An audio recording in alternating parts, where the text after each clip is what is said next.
A chance to escape Murdoch'sembrace. In 2009, I attended the wedding of Mr. executive. The ceremony took place by a lake at a country estate. I stood next to TV presenter Pierce Morgan, while Paul Deck, Daily Mail editor, was a few yards away. The promoter was closer to the action. David Cameron hung up the slope. Gordon Brown, then Prime Minister, arrived late with all eyes turning to him as he walked down to the lake.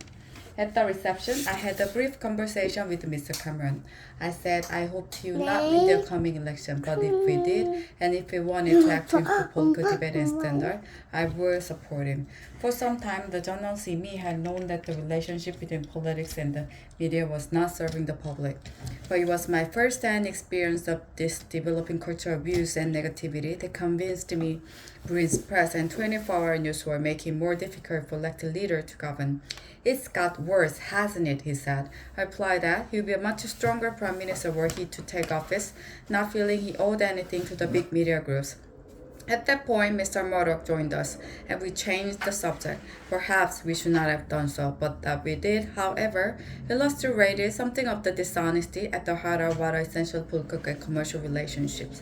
It is not easy to do what Adam Miliband, Labour leader, did last week, make himself an enemy of some of the media's most 허물? 아리래. 알아. 아닌 줄 알아. Labour did last week makes himself an enemy of some of the media's most powerful forces. He was right that Labour got too close to News International. But he was also right that Labour got too close to News International. But he was also right that, given the media's bias against it, he knew why we tried to level the playing fields. In my own defense, and as my diary show argued for some years with Tony Blair that we need to act on the culture of our media. At that point, at one point, he ticked me off, asking that I not make views obvious in front of Mr. Murdoch, in front of his son James and Les Hinton, then chief executive of News International. Ultimately, Mr. Blair thought the press had become a problem, but that given all our other priorities, people would not understand our taking them on. He also thought it would look like revenge for the fact they had turned against us, and there were political considerations too. Trying to govern and win election is hard enough without the press being against you. Except that, for us, at times media support was something we courted at the expense of positions of principle on media issues. But that trap has now been sprung. The latest revelation have forced the police, News International, and the government to act. The police will now be more vigorous. News International will continue with their kamikaze crisis management, which one day will be studied as a textbook case of how not to do it. But the most important development are the Prime Minister's dual inquiries into press practices and a new system of regulation. These mean we now have once-in-a-generation opportunity for a new settlement between politics, the media, and the public. 엄마 앞으로 These mean we now have These mean now have enough once-in-a-generation opportunity for a new settlement between politics, the media, and the public. Nobody can argue that we have the press we deserve.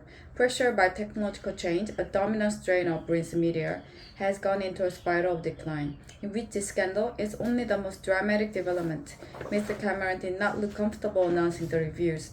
He has personal relationship at stake, and given he hired Andy Coulson as his communications director, his judgment is true. Already the backlash from part of press has begun as they seek to maintain that anything but two slips of regulation is an assault on a free press. But Mr. Cameron must stand back from all of that and ask himself what is the right thing to do. He did some of it last Friday. The judicial inquiry should be far-reaching. The news of the war is far from allowing the use of dubious and illegal practices, as widely known reports from the Information Commission have shown.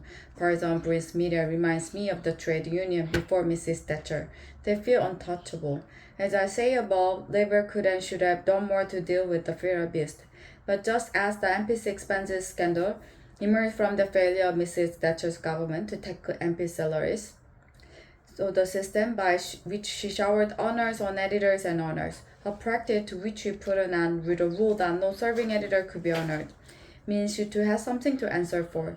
Whatever the past, it is Mr. Cameron who must lead the country to a better place. Mr. Miliband has shown himself capable of playing a good and principled part, and so should the public. Ultimately, polka debate will only improve if the public wanted to. If they channel the anger of recent events into an assessment of what kind of paper they read, whether they really want to live on a diet of celebrity, trivia, negativity, and abuse, to coin a phrase, we are all in this together.